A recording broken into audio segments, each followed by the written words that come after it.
ready. You're listening to DJ Ozzy.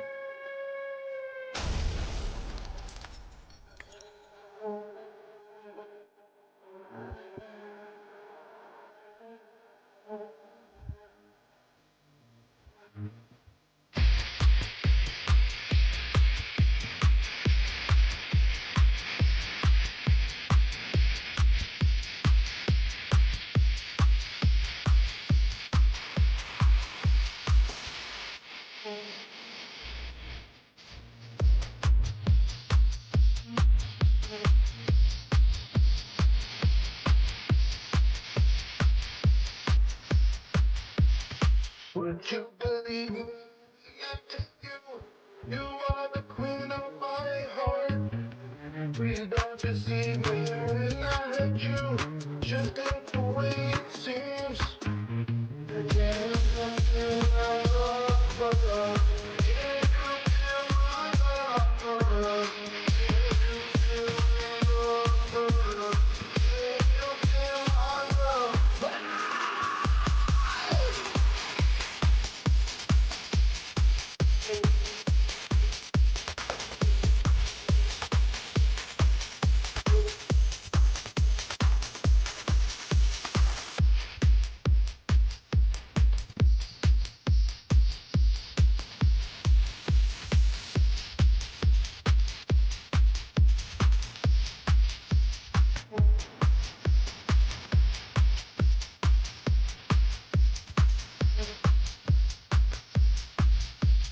Would you believe me?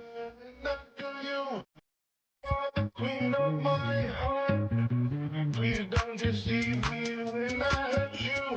Just ain't the way it seems. Can you feel my love for love? Can you feel my love for love? Can you feel my love?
Hello, everyone, and welcome to another episode of Cryptic Review. It's been a while since we've been here and done this, but it's 90 years of Nessie, and I wanted to celebrate. The 90 years of Nessie is, it's been 90 years since the Inverness Courier published the first report in a major newspaper about the existence of the monster. So I wanted to celebrate that by inviting a cool panel of people on to participate in the anniversary. So let me just introduce my panel here. I got everybody right here. We have Captive Desk Dave. We got Nikki Cullen. We got Thomas from Wild World and Dr. Donald Prothero. And I want you all just to take a Prothero. I read your name a lot more than I say it. I'm sorry, Donald. It's a Welsh name, so he had to correct me on the Inverness, the pronunciation too, because I dropped the N on that. Real quick, I just want to go around and let everybody just introduce themselves, tell a little bit about who they are and what they do on their channel. We'll start with you, Dave. I'm Dave. I have a channel that's Captive Desk. I talk about all kinds of things. And I also have the Grassman Chronicles, which specializes in talking about cryptids, ghost stories, aliens, and stuff like that. All right. And Nikki, you want to introduce yourself? Hi, I'm Nikki Cologne, and I have a YouTube channel called Sasquatch Secrets. And I like to bring a panel of guests on to talk about the more nefarious events in the Bigfoot community. Hoaxes and hoodwinks and stuff like that. Also like to get into a little bit of the research end of it. And we have a good time. So, right, Thomas. Yeah, I'm Thomas from the YouTube channel Wild World. I make videos about wildlife and sometimes about cryptids and cryptozoology. All right. And Donald, tell us a little about yourself as well. I'm Dr. Donald Prothero. I'm a professor of paleontology at Cal State Pomona, and I also am the author of this book on cryptozoology with Daniel Loxton, which has a long chapter on Loch Ness Monster, so I spent a lot of time studying the material, though Daniel is the principal author of that specific chapter, but we both did a lot of research for it. So I've had a fair amount of experience dealing with the stories behind all the legends. Right. And Donald's, I was especially happy to have you on tonight because you actually spent some time at Loch Ness. You were breaking down some of your trip. We did a tour there, so. Yeah. Go ahead and tell us a little bit about that, how that went down. So in 2016, it was late July of 2016, we organized through the Skeptic Society a 2.5-week grand tour of the UK. And the plan was to try to hit as many natural history sites, and especially since I'm a geologist primarily by training, interesting places like tin mines and coal mines and that kind of thing that are historically important and or geologically important in Britain, but also classic places like the White Cliffs of Dover and Darwin's house and all the rest. And at the end of it, we started in the southern part of England and ended the tour in Scotland. And the very last day, after we stayed overnight in Inverness, we came out the next morning and saw the Loch Ness Monster Museum, which is actually quite well done and does not take a pro-Nessie stand, surprisingly, given the tourist traffic that goes through there. And then our whole group, which is some 98 people, 2 coaches, boarded a cruise that went all the way down Loch Ness to Urquhart Castle, which is on the photograph right behind me here, and then came back. So we got to actually cruise for about an hour and a half on the loch, and then returned to the boat docks, and then boarded our buses and basically headed straight to down Loch and to Fort William, and then across Loch Lomond, and ended up at our Glasgow, which was our final stop for the night. Most of the group flew out the next morning. So we had a fair, as long as you can if you're only on a day trip type of experience there. Oh, yeah. So what's your experience of the loch itself? I mean, you've been there. We hear people say, "Oh, the water's like as dark as tea," and it's pretty murky. Yeah. Well, it's a funky lake because it's really narrow and very long, especially if you look at it in the map. And that's because it sits in a fault valley, the Great Glen Fault, that runs right across that part of Scotland, forms this narrow neck actually. And that fault is there is actually a major tectonic boundary because the rocks of the highlands to the north of that fault are totally different rocks from those that live or are found to the south of the fault. So the fault itself is a zone of weakness that's been there since those rocks came together 400 million years ago, and naturally erodes easier. So then it's a lower spot on the horizon. So then lakes tend to naturally form along fault lines. That happens lots of places. And so it's very narrow, very dark, very murky, and it's not very big. I mean, it's long and linear, but it doesn't have any huge areas of wide open spaces and a lot of depth. That's very shallow lake by the standards of most parts of the world. And the key thing about it is, I mean, you can sit on a boat there and your eyes can play tricks on you. You'll see wavelets moving or something like that. And you might see stuff, but of course, to reproduce it is a big problem. And then an important thing to remember about the loch, it's like most of the low spots on the landscape in the northern hemisphere 20,000 years ago was under a mile of ice. The last peak of the glacial completely covered this region, and there was no loch there. It was an ice sheet. And so any version of the Nessie story that says that something lives there has to somehow get it there once the ice melts about 10,000 years ago, which is not easy because the only way out and into the lake, through water at least, is the River Ness, which is not very big. It's a tiny little trickle basically coming out of Loch Ness and then into the ocean. And so, we know that some kinds of harbor seals and other polar seals have done it, but a big animal would not exactly have an easy time getting up that river. So. Oh yeah, there's photos of seals in the loch. So Right. a lot of exist. a lot of those sightings. The issue is the water there is murky. The water does not have much in the way of any source of it doesn't have algae growing in it to make abundant food supply for the kinds of microorganisms that would then lead to a food chain, and so it's not really rich in fish, and so it's really not a very friendly place for anything to live. And the other thing to remember, it's cold. Right? They get heavy snows in the winter, almost every year. There's only 4 reptiles that can live that far north in Scotland. There's 2 kinds of snakes and 2 kinds of lizards, which of course spend most of the winter burrowed and out of trouble. So it's not a place for anything with a cold-blooded circulation to live. That's another biological factor to keep in mind. It's not a place you would, if you're not warm-blooded, that you can survive. So it's not teeming with life. There's no food chain there. Yeah. Kind of the nature of that reminds me of a little bit of like Lake Baikal with its isolated seal population, because I think a lot of the people that are seeing, I think in my opinion, looking at the reports and in the history of it, I think that I feel like the Spicer sighting, the road crossing sighting that kind of set the whole thing on fire. To me, it sounds like someone witnessing a seal crossing the road. Is what it sounds like to me. With its people sort of underestimate how let me show you how much how much a seal's neck. I just complained about getting how much a seal's neck will stretch and compress to make it look like very. Yeah, if you don't have a good sense of distance, you can easily mistake that for something close or far away. Yeah.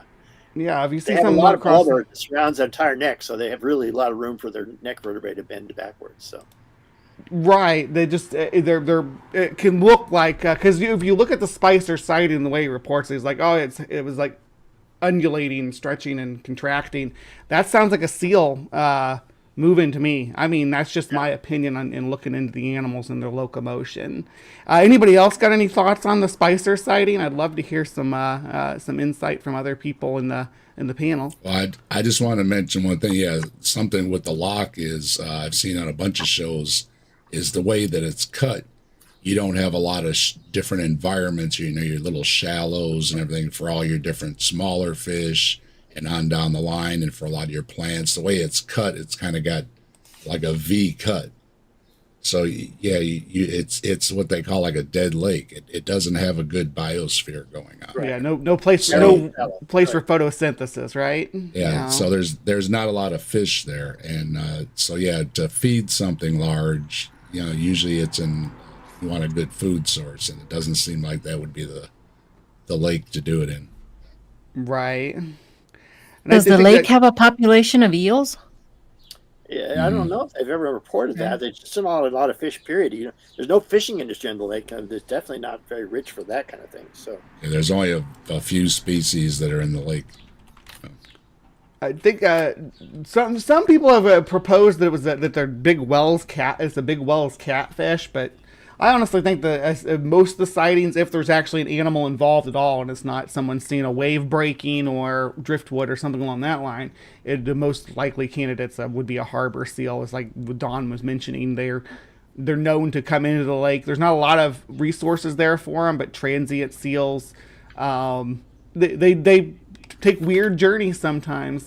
Seals aren't the only animals to do that, but seals definitely feel the role. There's another cryptid called the White River Monster from Arkansas that people always propose was a transient seal that got up all the way up the Mississippi. I don't know how much I believe that, that but would this be is a a challenge. Those seals don't. There are not many seals Yeah. to begin with in that part of the world. So the Caribbean monk have seal is deer. the closest thing, and they're extinct. Go ahead. I'm They have sorry. deer. They have deer around there, right?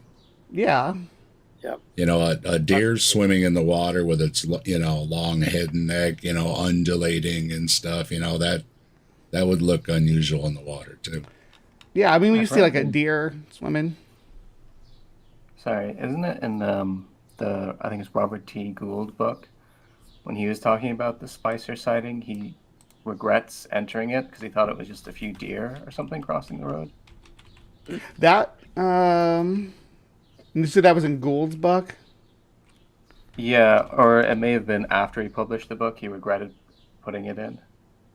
Yeah, that wouldn't surprise me. Seeing the nature of the report and how the presentation of it. Like, if you ever look at images of the report, they'll give it like long legs and stuff. It looks kind of like more like a shaggy llama almost in some of the imagery that they I throw like how out there. the image evolved over time. Like the first one was kind Oh, of yeah. a blob with like, I don't know, well, a neck that's a sticking out. that's a major takeaway, and this is true of a lot of cryptids and UFOs and aliens too, is how much it's a cultural artifact. And that, for example, these things change. The reports of St. Columba are very vague, but they don't seem to match what we're talking about here. And of course, something that a lot of people have noted, and Daniel and I put it in our book chapter, is the strong connection between Spicer's sighting and King Kong, which we know Right. Spicer saw sometime in the British Isles about a month or two before his sighting was reported in the Inverness Courier. And of course, the original Willis O'Brien King Kong with the stop motion animation has plesiosaurs along with T-Rex and a few other things along with King Kong, of course. And so this was probably the single biggest factor that led people to start talking about plesiosaurs is what the monster was about, because none of the previous descriptions are clear enough to actually suggest that. And then, of course, the surgeon's photo followed shortly thereafter. Once that meme was culturally out there, then that is the prevailing one that we've had ever since then. They've all tried to match pretty much what was seen in King Kong, and Spicer reported, and the surgeon's reported photo basically gave us a visual metaphor to think about, and so that's been away. In some other cases, lake monsters change appearance from one decade to another. It's more obvious, for example, in talking about aliens, which I wrote a book about it separately. The monsters you have in H.G. Wells' War of the Worlds look like octopuses or spiders.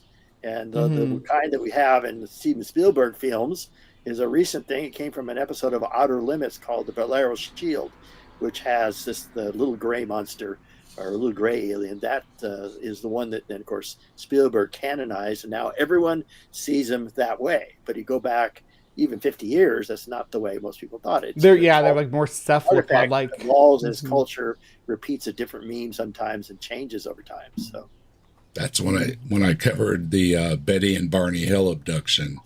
yeah, They think that they got that from seeing a late night episode of that Outer Limits. yeah. That's what it's built on. We didn't realize. Yeah.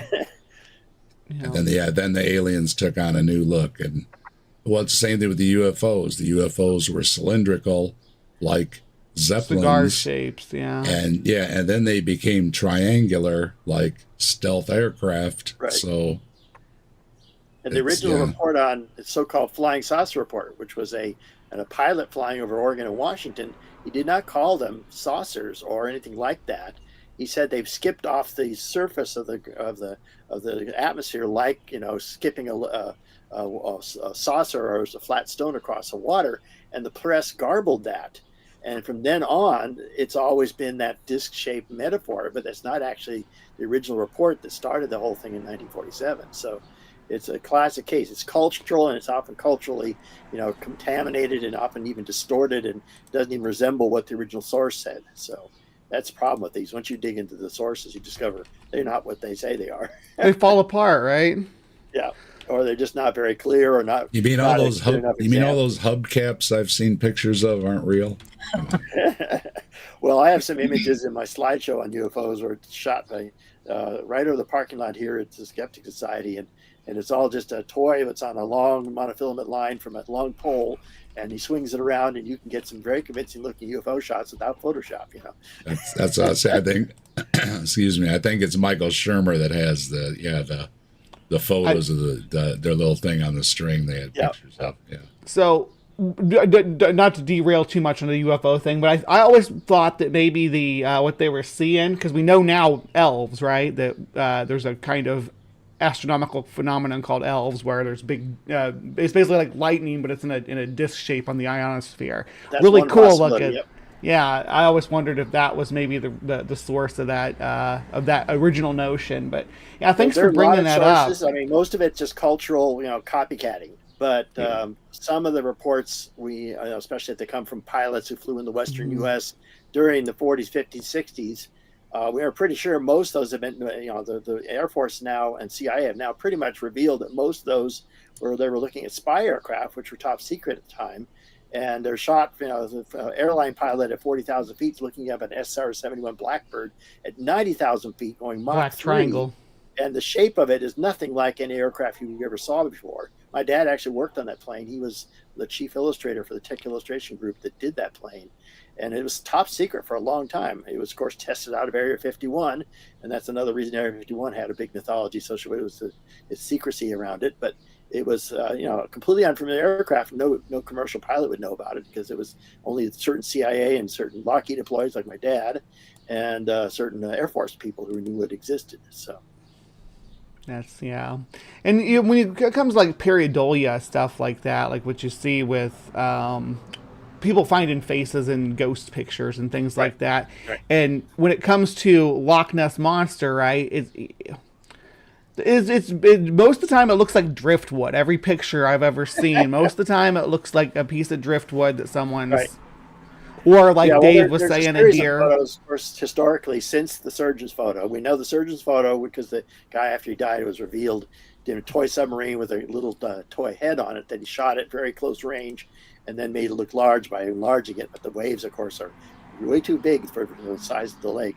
But there's others that we now know were bales of hay with canvas on top of them tied together by rope, and of course the famous flipper photo, which only shows up as a flipper if you play around with enhancing it. But you look at the original photo, there's no obvious flipper there at all. It's a basic photo trickery. Is that the one NASA there's a whole examined? slew of them. So Was it the What's that? flipper that was it the flipper that NASA examined? Is that the photo? probably, yeah. A lot of people Yeah. examined it, and the point is, we printed the original photo in our book, and you can see it's just a garbage, right? It's just a bunch of bubbles and some other light and dark shapes. But if you do some enhancer, especially just to boost the contrast in certain ways, it will start to look like a flipper. And that's all, again, it's almost pareidolia to begin with, but even more so when you enhance it. So, there have been hoaxers over and over and over again, because Loch Ness is such a big, popular place for people to come out and do this. And if you're there during a typical rainy, foggy day, which is not the way I saw it, but a rainy, foggy day, it's very mysterious. And the water is very hard to see through, and spend some time there at the shoreline or on a boat, and you can start hallucinating stuff. It's not that a far-fetched to do that, especially if you've already been primed by seeing images and hearing reports, and you have a mental map of what say it should look like the surgeon photo. Therefore, I'm going to look for that. So, And bottom line is, even if you go back generations that maybe saw some large animal that used to live in the loch, let's just say, give it for granted, okay? Like a sturgeon or something? You have to have breeding populations, that's right. So if there was just one lone leftover beastie, how many years ago, it's dead. Yeah. Bottom line. So Yeah. yeah, you have to account for more than one. So now Right. you're looking for a whole, and then to have good genetics and everything, you better have different populations of them running around as well. So that I just compound the problem of where are all of these Loch Ness monsters. Right. Yeah, genetic That's the key bottlenecks are problem. real. Sorry.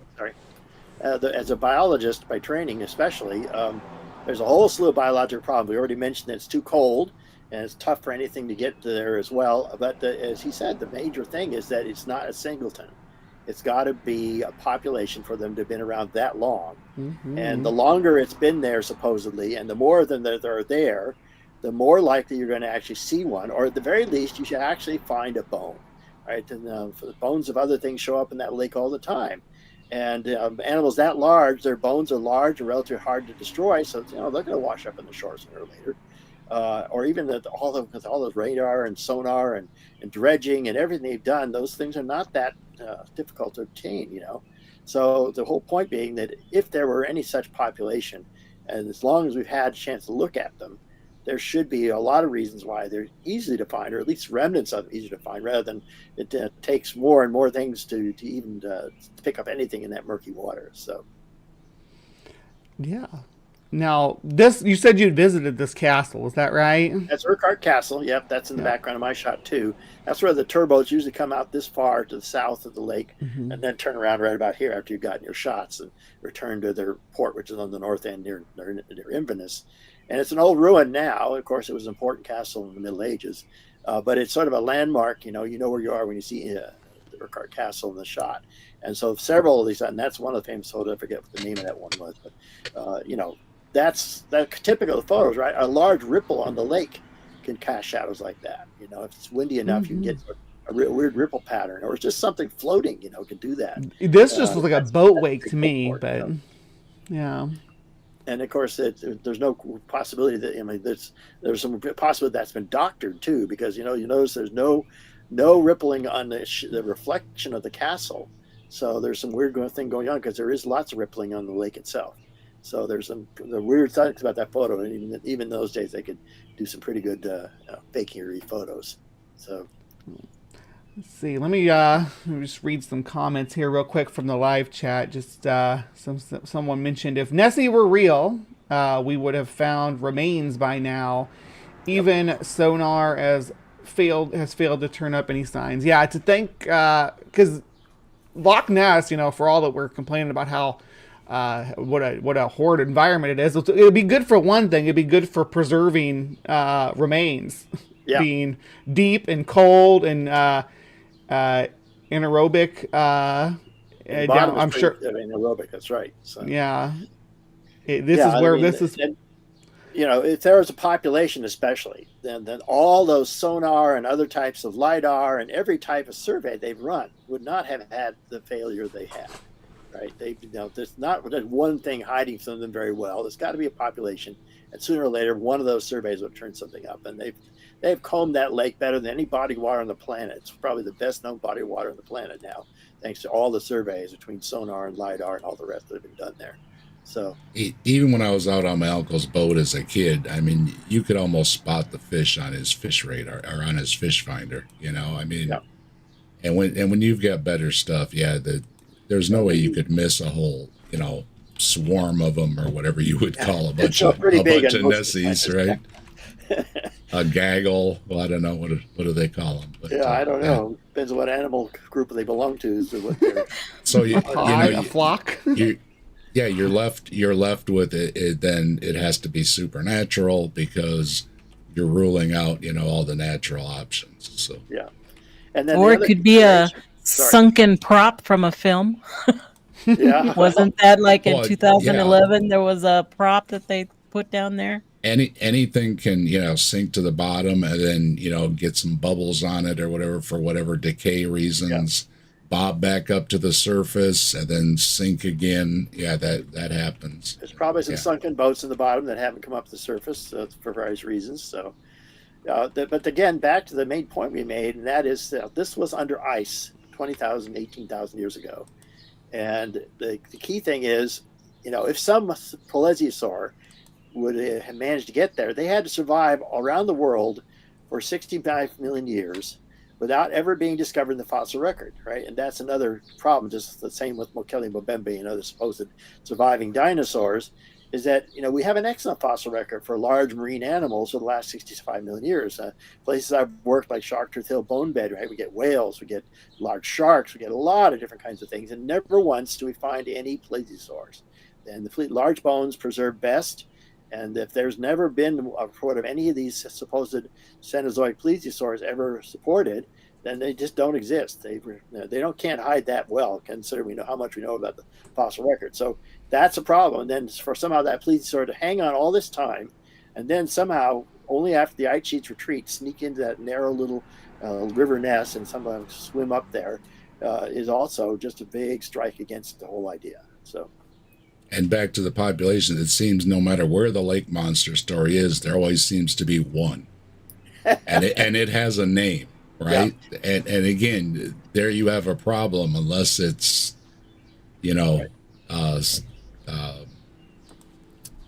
budding or something and making new ones, right? I mean, yeah, they don't clone as far as I know. Yeah, so well, and that also applies to the same argument we just talked about. Nearly all those lake monsters, Lake Champlain has Champy, and Lake Okanogan has a monster, and they're all lakes that were under ice because they're mostly northern hemisphere. In the United States and Canada, they're nearly all well past the glacial margin. They were under a mile or more of ice, and only 20,000 years ago. So the same problem you have with them, you have with Loch Ness. I mean, at least Loch Ness has a connection to the ocean. It's even much of a bigger problem when you talk about Lake Champlain or Lake Okanagan, which have limited or no connection to the ocean. How you get a monster to crawl out of the ocean and get there is really stretching. All post-glacier, too. Yeah. They hover around somehow in the ocean, never get fossilized, and then somehow they only go to these lakes, but they've never found the open ocean, which is their normal habitat has always been open ocean. If you're talking about plesiosaurs, they're only marine.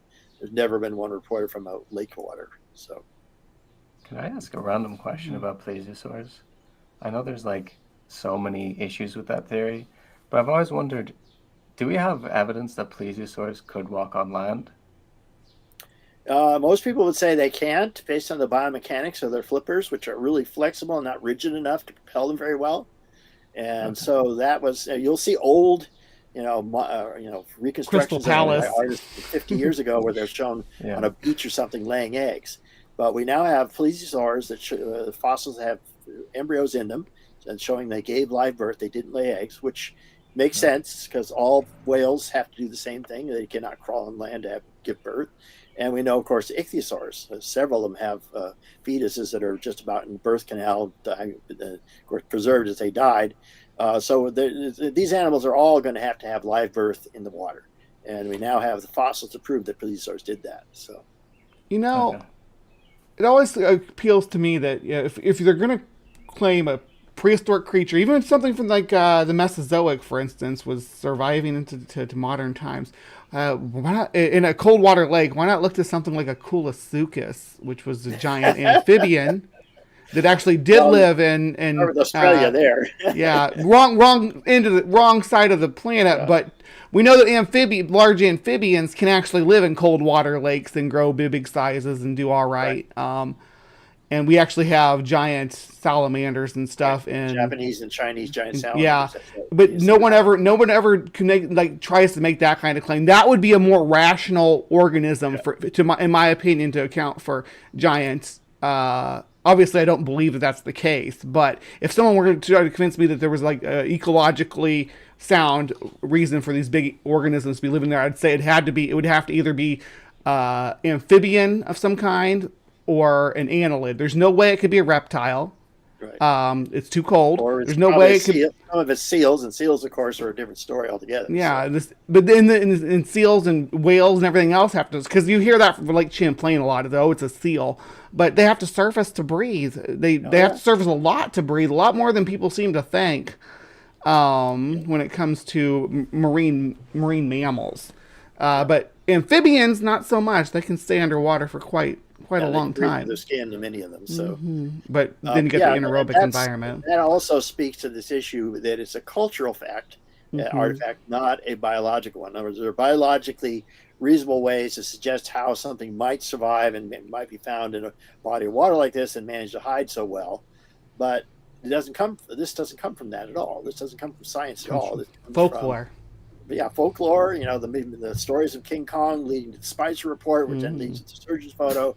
This is all the classic example of a cultural meme carried on over generations, and it had no biological basis to begin with. And the more you look at it, the less biologically plausible it is. So, I want to share an anecdote real quick. When my grandparents visited the homeland, my grandmother told the story of they visited Loch Ness because you had to go visit Loch Ness, and sure enough, she looked out across the loch, and there was the Loch Ness monster, just like she's seen it in all the photographs in exact detail. And she gave a wonderful story, and then she would end it with, "Or it was a log."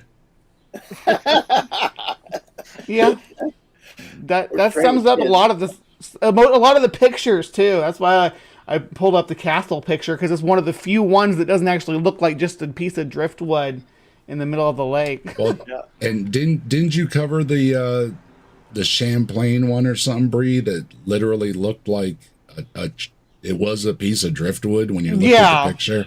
Oh yeah, the champ, the famous picture of Champ is clearly it's non-organic or driftwood in a weird angle. So yeah, and it's like, there's other pictures that go with that set of that show what it really is, but we're never gonna see those.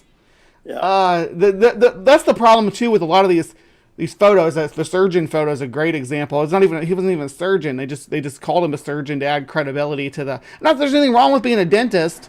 Dentists are great, but he wasn't a surgeon. He was a dentist. But calling it the dentist photo doesn't carry quite as much of a punch. But the pedigree and the provenance of these photos. Shout out to my dentist. I had a tooth go bad the other morning. I called. They got me in. They took care of it. They pulled it.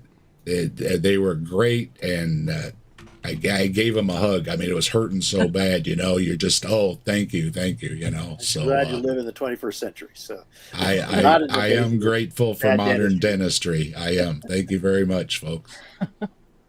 Let's see. Dr. Ben is in the house, and Dr. Ben says Loch Ness Monster is the phalloplasty trans men wish they had. Dr. Ben, good friend of the channel. You can also catch Ben regularly on the Transatlantic call-in show, where people can call and talk to actual trans individuals about their lived experiences. Good show. Just wanted to throw that out there. Also, Dr. Ben has their own channel where they debunk medical myths. So, good. Yeah, if one of my mods could drop a link to Dr. Ben's channel, that'd be great. Yep. There was somebody who said something, Al Trucker, I think it was. There have been large marine species that have made it to Ontario lakes and died. I think that some marine species do, but generally stuff that it attaches themselves to boats and things like that, or that get artificially transplanted into lakes from marine environments. But you won't see whales or no, and they aren't easy to transport for one thing. Now, so back to the issue of the photos. Of course, there's another variable there, which is today every one of us walks around almost all the time with a perfectly good camera, and just very good camera. And so many other things, we are more able than ever to get good images without being caught without a camera. And the quality and the quantity of images are declining, whether it's Bigfoot or aliens or UFOs or Nessie. The more we have now, the less evidence. And so as time goes on, the probability, just by the sheer number of available possible photos could be taken that aren't, is now making a giant case against both of these kinds of things, both cryptozoology and UFOs. That alone is a really important argument to think about.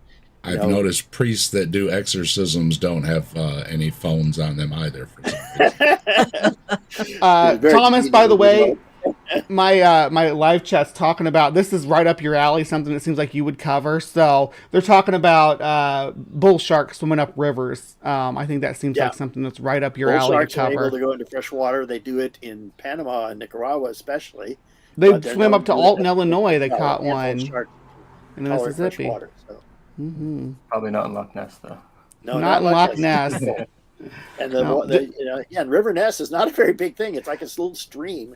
If you walk over the bridge over it, you can see it's not very big. Like you pointed out, it's a crack through the country that got carved out a little bit with some ice, and yeah, it's nothing. It's just not a good lake. It's just not. It doesn't have the normal wide areas of deep water like you would say. Even when I built my garden pond, I made different depths. I made a shelf for the shallow area, so you have, because even in a small pond, you want to have a good biosphere going. Otherwise it stinks and everything, and it's a mosquito haven and everything. And yeah, mine doesn't smell bad. I don't have any bugs because it's alive, so you have to simulate that, Yeah. So, like, what do you all think of the theory that about it being a sturgeon that's been cited? I mean, we talked about the seals and a big- plesiosaurs. Bottom dwellers, they don't come to the surface that often unless the water's really shallow. I mean, they feed at the bottom as well, and this water isn't very, very friendly for almost any kind of fish. So, Yeah. sturgeons can get up to about 10 feet long, really big ones. But again, Yeah. unless you saw them somehow surfacing, and that wouldn't still match most of the descriptions these people are talking about. Not just a long object in the water. They all claim it has neck or Swan humps on the neck, back, yeah. something like that. Yeah, nothing a sturgeon has would ever show that kind of features. So, A long fish, though, would have the best chance, of squiggling upriver from the sea or something like that. I mean, they So- could swim up there. I doubt that they have. But then you add the problem that it doesn't put its head up out of the water. So no, they're sturgeons Well, live on the bottom as much as possible. So But you go back to the I think earlier. it's deer. But you go back Myself, to I think they're deer. I think that's what they are. So, yeah. But I you go do. back to the early sightings, like we were talking about, and it didn't always have that. It wasn't until the Spicer sighting that we really started to get the plesiosaur swanny neck kind of creature. Before that, it could have been people seeing I mean, I've heard people talk about otters. the description, say otters. Yeah. Well, one of the fraud photos was that guy taking his picture of his dog, and the dog swimming in the water. And most I hadn't animals seen that one. They're trying to they Keep your head above water. You dog paddle and you're kind of undulating, right? And they're trying to keep their head above water, right? That was one of the fraud photos. His dog was out there swimming. So I there are deer in the area, and I think that deer are pretty big, especially when you get up close to them. And it has a long enough neck to be, something sticking up out of the water. So And the lake is narrow enough that there's the lake's narrow enough that there's nowhere along the length of it where they couldn't make the trip. Like just like that is an issue. The lake is very long and narrow, but it's a big barrier. It really does separate animals on one side to the other, and there's not many places to cross. I mean, on the north end, you have to cross through Inverness itself. That's about it. And the south end, you're at Fort William, and so it's all urbanized at both ends. Actually, because that's where everybody has to cross the barrier. I think Trees and I talked about that. That's what I would investigate. Is there evidence of a preferred area where animals cross? Right. And does that coincide with where they're getting the sightings? And if there's G2+2, so.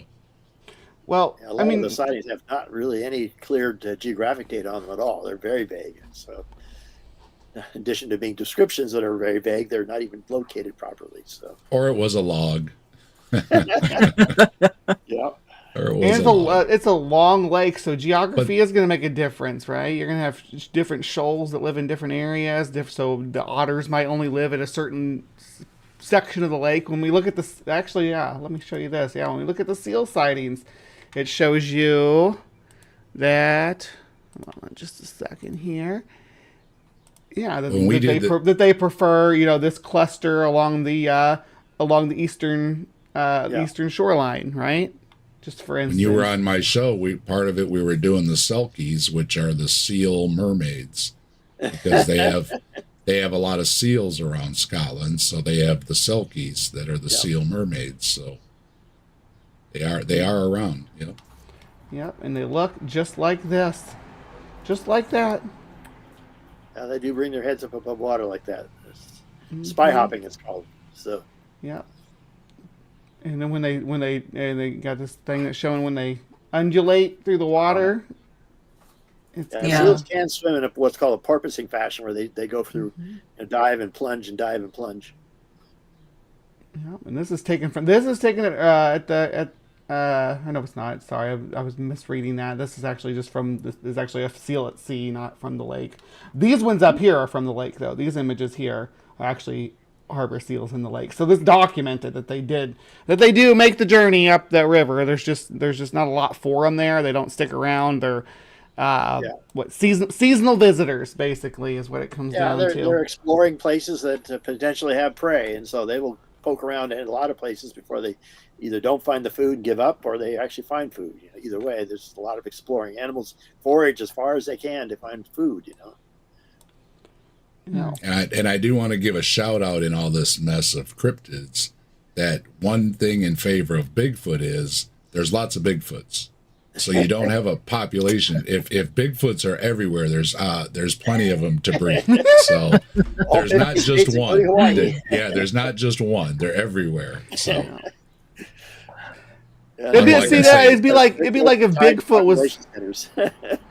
Yeah, unlike many others where like we're pointing out, there's only one, right? So them claiming a giant creature in Loch Ness would be like claiming Bigfoot on the Galapagos Islands or something, some isolated area where you can explore the whole damn thing and then say no, Bigfoot lives there. But well, I think getting Bigfoot to Hawaii is probably the biggest challenge. So, but it's supposedly there is Bigfoot in Hawaii too, which is considering how isolated Hawaii is. The only thing they've gotten there naturally before humans arrived are bats, birds, and several kinds of flying insects, and that's all they have in the way of a native population. They didn't even have frogs. There's not even native frogs. All unique to that island now. So, no land mammals, no reptiles, no amphibians. Nothing can cross that ocean, except for things that fly. So. Hawaii Bigfoot is on my list to cover. I definitely I have to cover Hawaii Bigfoot one of these days. Yes. Yeah, I mean, I always thought the Japanese Bigfoot was weird, but Hawaii Bigfoot might trump that. Japan's isolation as well, but Hawaii now, how the heck did Bigfoot get there? I guess he can open his portals up.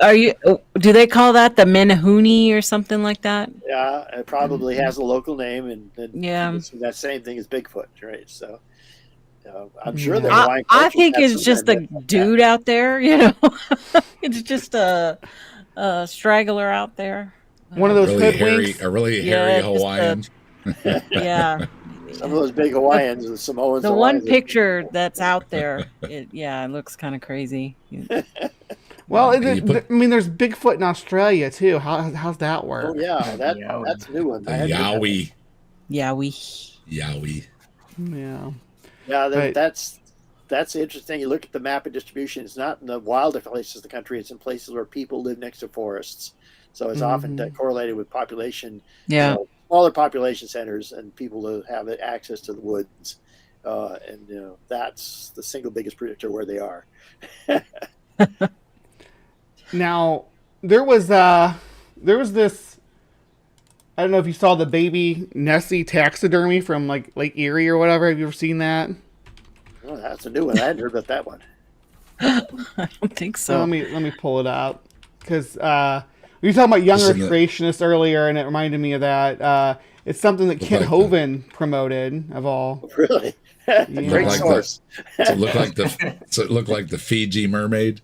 Yeah. Yeah, I'm trying to find a good picture of it. Hold on. Well, that is a point there while you're looking for it. I mean, the only downside, as I said, I think before we started this was, mostly it's harmless, but creationists use it as a technique to basically drive a wedge between their audiences and science. So creationists are the ones who are still looking for Loch Ness Monster. Creationists are the ones who are running around the Congo looking for Makele Mbembe, the supposed sauropod dinosaur down there. And their whole motive to do this is claim that if they discover such a thing and prove it exists, somehow evolution will be all shot to pieces. And it's so laughable because they have no idea what evolution's about, of course. And in my heart, I was rooting. The thing is they use this. I mean, state of Louisiana is famous for having its textbooks claim Nessie's real and to derive a creationist message. So there's a hidden agenda in some of it. It's not just harmless fun. With all my heart, I had hoped that John Pendleton was going to catch a pterodactyl in Mexico. I really was. I was pulling for him, and then he passed away. And I was not everybody that you don't really know, you're sad or whatever, but it's like, that I enjoyed his videos so much over the years. I was kind of sad to hear that he had passed away. Yeah. Yeah, never caught his pterodactyl. It didn't get his pterodactyl. What are you gonna do, John and Morris Pendleton? Logic actually offered him financing money as long as he could go along with. So he was actually talking to him seriously. That he goes, "Hey, I'll kick you some money if I can go along with." And then he passed away. That's how I found out, was on Logic's show. So this was the baby Loch Ness monster, alleged baby Loch Ness monster.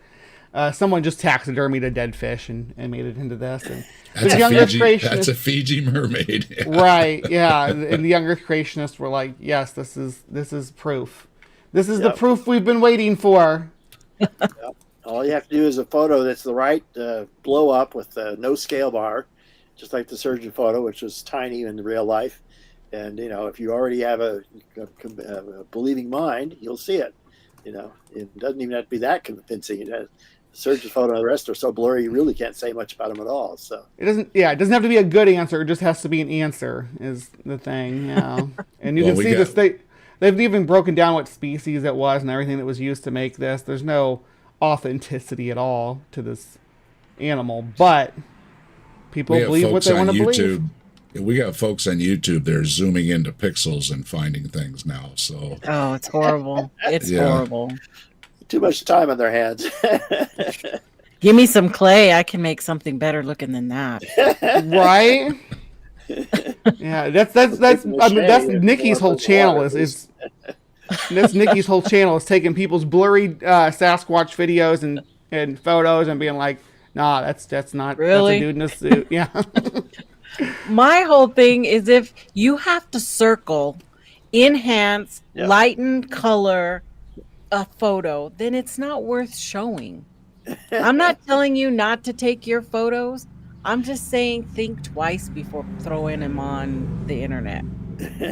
Because the minute you put it and post it onto social media, that is fair game for anybody to scrutinize and criticize. Yeah. And people get so upset when you're saying, nope, I don't see it. I see some trees and I see a branch. Straight shadows. They get so mad. But you're the one who put it out there. You are literally asking people for their opinion. And then when you don't get the answer you want, it just throws them off completely. Yeah, give a good photo. We'd love to see a good photo, right? Right. Yeah, and don't alter it, and show the before and after. Show the photos or the video before and like after. Like Don said, these things have good cameras in them. Way better than even, a lot of the, top line cameras of just a few years ago that still had film and everything. Yeah. These things blow them away, and you have a zoom and you've got video and everything. And you can get little things to put on and make it even better. Yeah, I could take like an hour's worth of video with this thing or something, and come on, use it, right? Yeah. So. And what you find is that somebody posts a picture, okay, it's fuzzy, and this is a Bigfoot that was right next to us, blah, blah, blah. Then you go to their Facebook page, and they have a whole photo album, beautiful pictures of trees and their dog running and, fishing and everything. And then they have one crappy ass picture that they're trying to pull up. Well, how come your other 200 pictures on your Facebook are perfect? Yeah, and this one funny, clever memes about Bigfoot, though. I put a couple of my slideshow about for some reason, Bigfoot always comes out blurry. That's his power. No matter what. Mitch Just Mitch blurry. Hedberg, may he rest in peace, said that's because Bigfoot is blurry. That's why you can't get a clear photo of him. He is blurry. Well, the Loch Ness monster, back to the topic, actually has driftwood mimicry, so that's the problem. That's what we're dealing with there. That gets you out of it. Yeah, It's untestable hypothesis. So. Yeah, I like to say a lot of animals I think undulate in the water, and I think that's a good, at least for most of the sightings that aren't a log, it's an animal swimming in the water. Or famously frauds. Most of the famous ones are frauds. Yeah. Yeah. Well, that's the That thing too. reminded Is, me of that elephant. Wasn't there like an elephant back in the 30s that was swimming in there, and they Bunch claimed of it reports was of elephants swimming. They swim a long distance if they have to. someone was took a circus. picture. It was a circus or something there that went through, and they allowed it, and it got it taken out of context, of course. You know, people seeing an elephant or something in the water, but it said it The was trunk is always going to be above Nessie. the water because that's how it breathes when it swims. So. Mm-hmm. Yeah, I think there is a photo of an elephant in Loch Ness. Let me see if I can pull that up. I think it was like in 33. It was right before the surgeon photo. Yeah, well, elephants are actually pretty good swimmers, at least over shorter distances.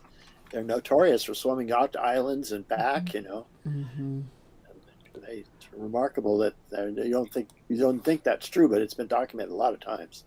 Yeah.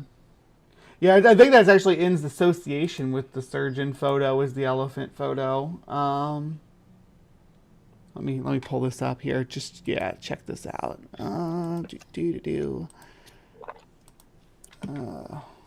So. Oh yeah. You get an elephant raising its trunk up out of the water, and when you have like circuses coming through. Yeah. That the claim was that there was a elephant that was that they took a picture of it here. Yeah, this is it right here. Nessie the elephant. Nessie the elephant. Yeah, which is actually one of the most rational explanations that they've been proposed so far. Is that the circus or wild, even released from any circuses in that area. So like the circus was in Inverness, and they're like, oh, let's let the elephant go for a swim. That would be the only possibility. That's it's a hot day. I guess I don't know if the elephant would like to swim in that cold loch or not. Maybe they would. Well, they always have an issue with body temperature. They're big size. They're always either bathing in water or trying to stay in the shade, especially when they live in the tropics. So. Yeah. Well, we're about at an hour right now, so we can start wrapping things up. If anybody has any questions in the side chat, or if any of you all have any stuff that they wanted to talk about or questions they wanted to ask, I had a question for Donald. Yeah. Yes. Have you had the opportunity of meeting Adrian Shrine? No, I have not. What are your thoughts about him and his research there? Well, I haven't really followed too much of what he's doing here. I did a lot of this a few years ago, and I haven't done it recently. So. Yeah. It's been a while. Yeah. I don't know. I just find him fascinating whenever he pops up on all the documentaries and stuff like that. So I was curious. Oh, there's a certain set of talking heads that show up in a lot of those things, especially if they're on the Discovery Channel or History Channel. Yeah. Which are not really credible places anymore. So that's true. We have that in the Bigfoot field too. Yeah. Hey, mermaids are real. Come on. we all saw the megalodon shark showing up and still alive too. That's that one too. Well, you got to watch out for the red megalodon. It's the new one on the block. Oh yeah. Oh wow. That got a lot of paleontologists upset when they went off the deep end on that. Pun intended. Yeah. So. Megalodon. That's actually one of my favorites when it comes to these cryptozoological topics, though. Well, Shark Week was shoot out for doing it the first time with the misleading audiences, and they had a tiny disclaimer you couldn't read as this flew by on the screen that it was all fictional. They just went and redid it again like a year later with just slightly different footage, Yeah, they were shameless about it. It's Shark Week, they yeah. showed them at its worst. Shark Week was getting old, so they tried to jazz it up a little Yeah, bit. it's all about Shark Week. Yeah, so I used to love They Shark got Week when I was a record sightings kid. as well. Sorry. Go ahead, Thomas. I didn't hear you. Oh no, I was just saying they got. I think it was like record viewings for the first and second Megalodon. So, or for the first, and that's probably why they did the second one. Yeah, I got a lot of viewers. That's right. It was a follow up to the body found, Mermaid, the body found, right? I mean, they did good on that. It's So they're also like, got oh, let's record do this viewings as again. well. And So crazy. that was all spun off of the success of like Lost Tapes and Monster Quest and all those types of shows.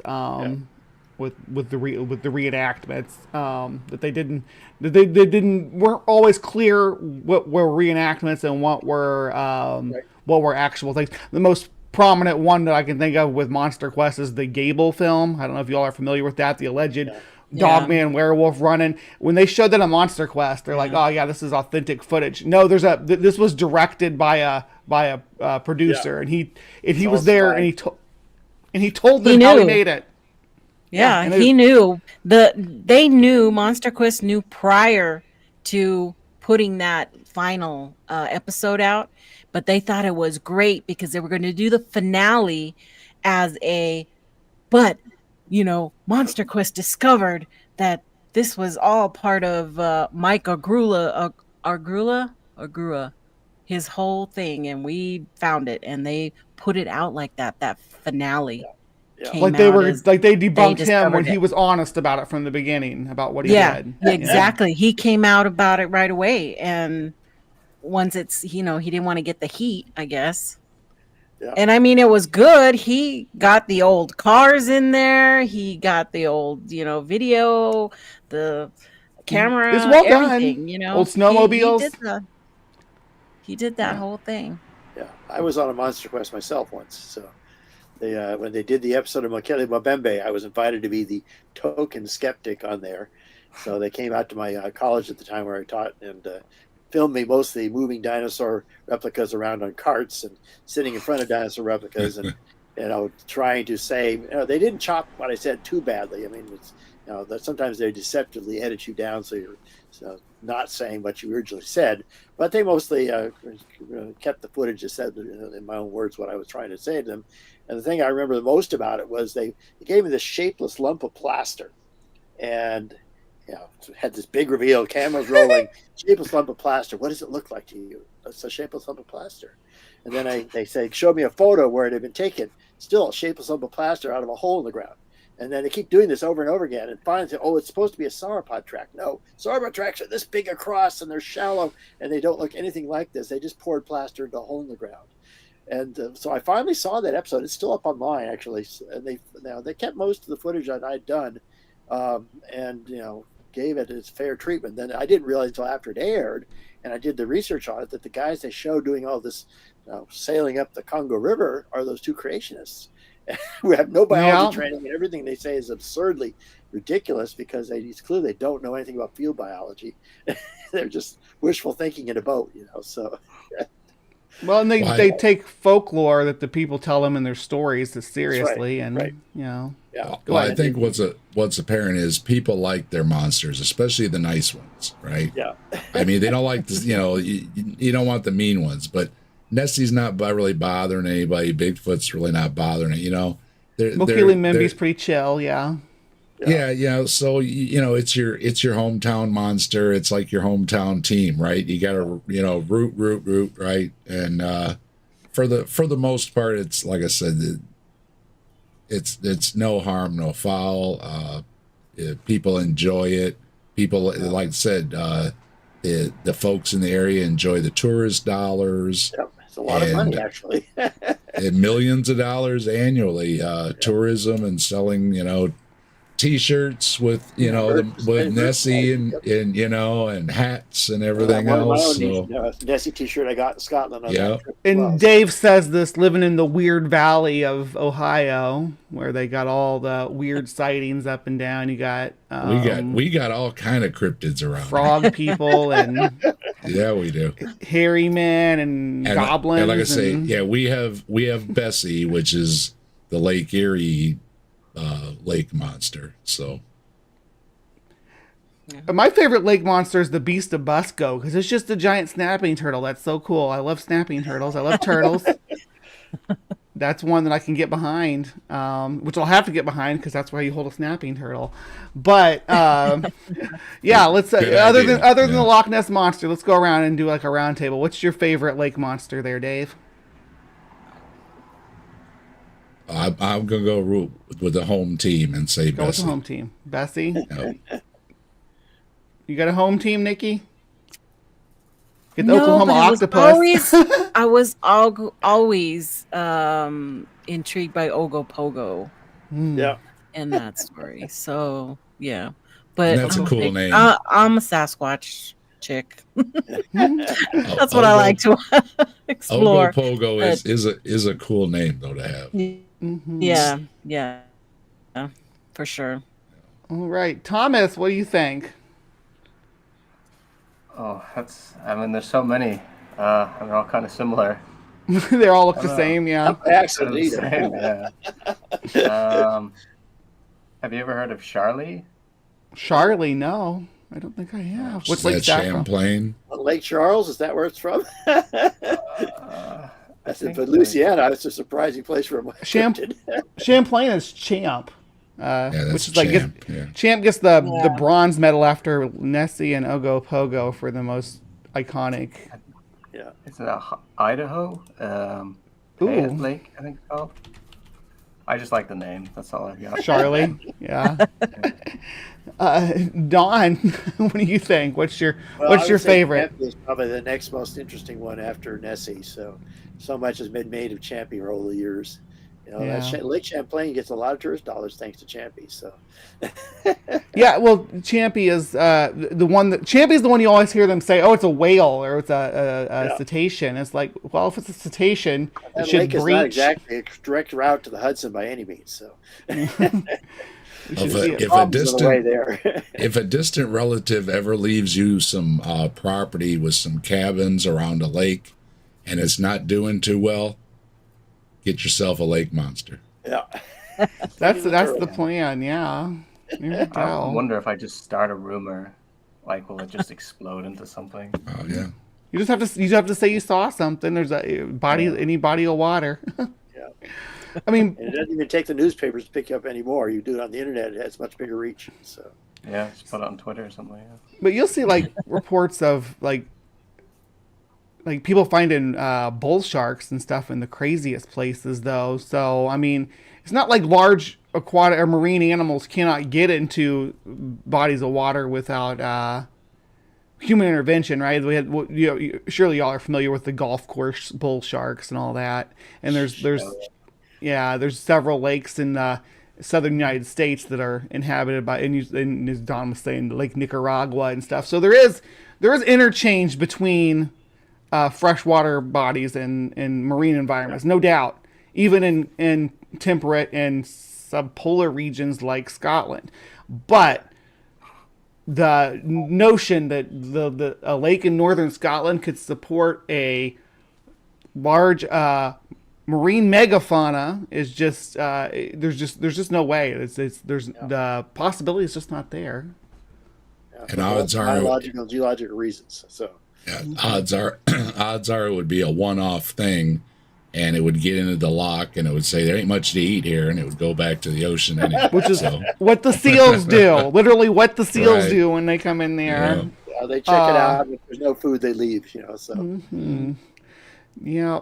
Now, give me a giant olm. Make it a giant olm. I'll be interested. Say, yep, it's a giant olm that lives in the lake. Cool. Show me. But I'm not going to believe you about a plesiosaur. I actually think the plesiosaur is the least likely. Anything Mesozoic is unlikely, considering the climate of Scotland during the Mesozoic, which was subtropical at its coldest, right? You talk about the rift there. The north of that rift is a region called Caledonia, where we find like there's lots of great Lagerstätten of like tropical plants and like giant the Arthropleura, the biggest centipede that ever lived, was in that region. Obviously, that's well before the Mesozoic, but just to show you how much this region has changed since these ancient ages, when people are saying that these organisms are surviving from. It wouldn't be there. It wouldn't be there. It's not the same place as it was back then. Yeah. All right. Well, I think we're gonna wrap things up here. Final thoughts? I think we covered it all pretty good. It was great talk with everybody. And Don, appreciate all your anecdotes. They were great. Thanks.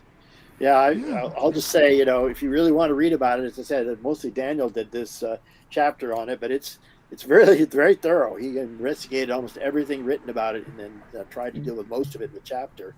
So that's something we're really proud about in that book. So I put your Amazon link in the description below. Yeah, I would prefer any other bookstore but Amazon, but that's the only one I could find for sure. One that's relevant. It's called Abominable Science. It's still in print, and Loxton and Prothero are the authors. So type my name in, it'll come up on my page on Amazon. Yeah. So And it's got all his other work too. He doesn't just talk about cryptozoology. Don covers. He's a paleontologist. He's rhinoceroses and camels. If you like those, you're gonna love Don's work.